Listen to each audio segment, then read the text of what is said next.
Ko norėtum pasiekti savo gyvenime? Net neįsivaizduoji? Yra daug galimybių.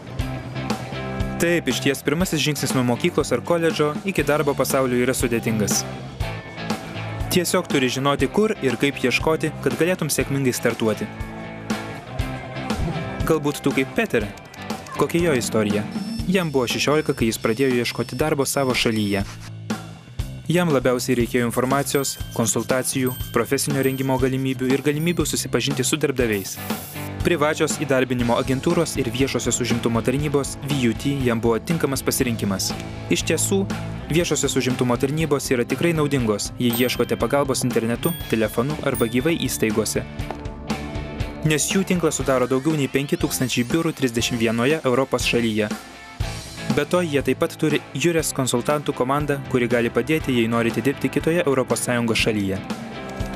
Šiuo atveju tavo situacija panašiai Gabrielos, kuri būdama 18 nusprendė dirbti užsienyje. Tavo pirmojo Jures darbo programa jai itin tiko, nes šia programa siekiama padėti jauniems žmonėms susirasti darbą kitoje Europos šalyje.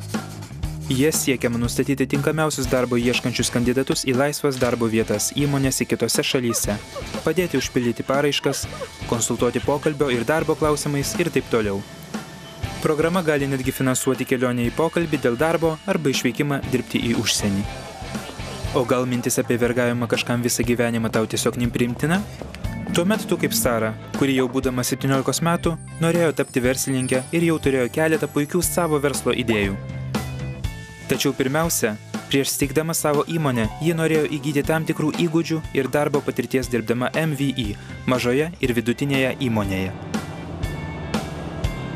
Sara rado keletą tikrai naudingų programų savo šalyje, kurios vykdomos ir Europos mastu. Šių programų pagrindų teikiama įvairi pagalba, įskaitant galimybę susipažinti su potencialiais darbdaviais bei gauti finansavimą, pavyzdžiui, mikrofinansavimą. Taigi, vėl kalbant apie tavo situaciją, ar sudomino šios gausios galimybės? Puiku! Europos darbo rinkai išties reikia tavo įgūdžių, idėjų ir energijos, nepriklausomai nuo tavo patirties ar kvalifikacijos. Taigi, ko lauki? Nedvejok ir ženk pirmąjį žingsnį savo ateities link. Tavo pirmasis darbas yra arčiau nei manai.